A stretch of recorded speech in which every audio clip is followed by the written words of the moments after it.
Hey guys, how's it going? My name is Adam. Today I'm going to show you how to fix Microsoft activation field on Microsoft Word.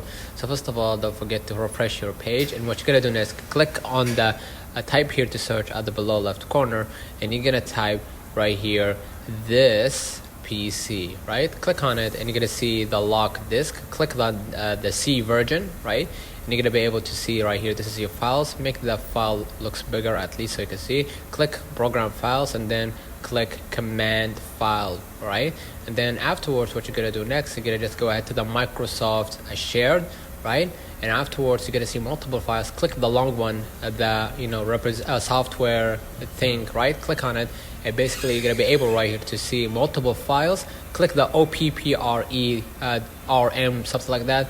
And afterwards, before you click on it, basically just click the right mouse and then click run as an administrator, and my screen will shut down because they're not authorized to see the authentication process. So basically you're gonna get back to the Microsoft Word like nothing happened, and that should fix that problem. Let me know in the comments if this video helped you. Don't forget to like and subscribe. Thank you for watching.